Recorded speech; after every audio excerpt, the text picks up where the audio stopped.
जो इंसान जरूरत से ज्यादा बोलता है वो अक्सर अपनी अहमियत साबित करने में लगा होता है। जो हर बात में मजाक करता है वो अंदर से बहुत गंभीर और सतर्क होता है। जो आंखों से नजर मिलाने से बचता है वो अक्सर कुछ छिपा रहा होता है या असहज होता है। जो हमेशा आकर्षक कपड़े पहनता है वो ध्यान का केंद्र बनना पसंद करता है। जो कम बोलकर ज्यादा सुनता है वही सबसे ज्यादा समझदार होता है। जो हर बात पर तुरंत प्रतिक्रिया नहीं देता वो अपने इमोशंस पर कंट्रोल रखता है। जिसने अपमान सहकर भी शांति नहीं खोई, जिसने कष्ट झेलकर भी प्रेम नहीं छोड़ा, वही जानता है आत्मा की सच्ची शक्ति क्या होती है। सहनशीलता कमजोरी नहीं है, ये वो अग्नि है जिसमें आत्मा तप कर हीरा बनती है।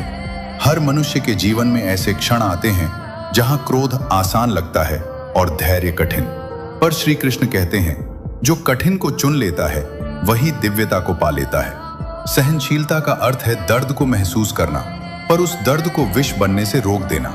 ये वो शक्ति है जो भीतर के तूफान को भी शांत बना देती है। जब तुझे लगे कि सब तेरे विरुद्ध है, याद रख ये वही क्षण है जब ईश्वर तुझ में अपनी परीक्षा लिख रहा होता है। और जो इन क्षणों में टिक जाता है वो सिर्फ मनुष्य नहीं रहता, वो चेतना बन जाता है। सहनशीलता हार नहीं है, ये सबसे ऊंचा विजय पथ है, क्योंकि जिसने सहना सीख लिया उससे बड़ा कोई विजेता नहीं। तो इतने अच्छे बनो, इतने अच्छे कर्म करो कि अगर तुमसे कोई गलती हो भी जाए तो लोग तुम पर उंगली ना उठाए, तुम्हारे समय पर उंगली उठाए कि उसका समय खराब।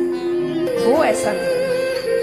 जब आप झूठ बोलकर किसी की जिंदगी बर्बाद करते हैं तो उसे कर्ज समझिए, ये आपको ब्याज सहित वापस मिलेगा। किसी निर्दोष के आंसुओं पर अपनी सफलता का महल मत खड़ा करना।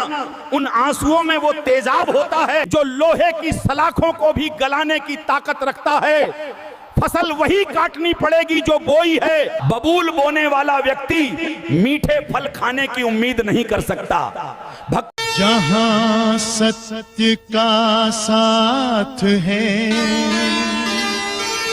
वहीं धर्म का वास, जहां धर्म का वास है वहीं विजय की। जय जय जय श्री जगतपति जगदाधार अनंत विश्वेश्वर अखिलेश अज सर्वेश्वर भगवंत।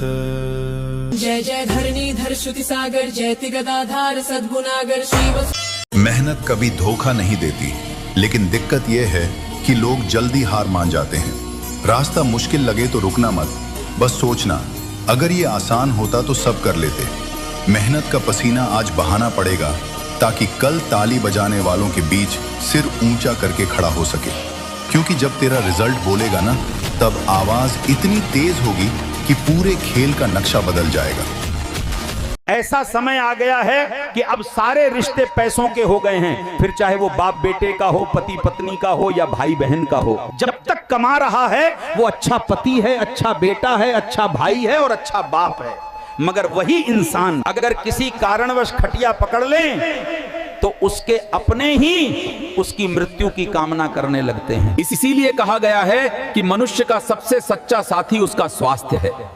जिस दिन स्वास्थ्य ने साथ छोड़ दिया तो मनुष्य हर रिश्ते पर बोझ बन जाता है। यह है आज की कलयुग की हकीकत। बोलो राधे राधे। अगर खुद को अंदर से मजबूत बनाना है तो ये तीन बातें समझ लो। नंबर एक, हर दिन खुद से एक वादा करो, हालात चाहे जैसे हों हार नहीं मानोगे।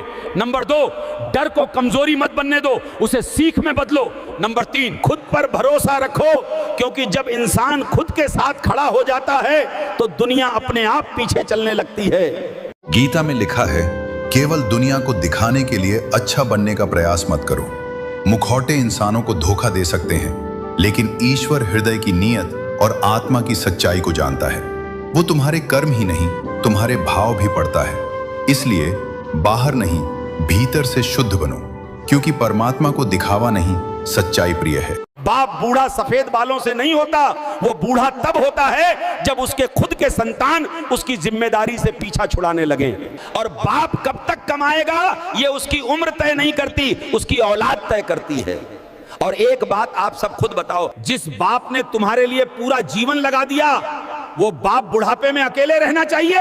इसलिए मेहनत करो बेटे, क्योंकि ये जो तुम आज महके महके घूम रहे हो ये तुम्हारे बाप के पसीने की खुशबू है। चील की ऊंची उड़ान देखकर चिड़िया कभी उदास नहीं होती, वो अपने छोटे से आसमान में अपने अस्तित्व के साथ मस्त रहती है। लेकिन इंसान दूसरे इंसान की ऊंची उड़ान देखकर बहुत जल्दी चिंता में पड़ जाता है, क्योंकि वो अपनी तुलना दूसरों से करने लगता है।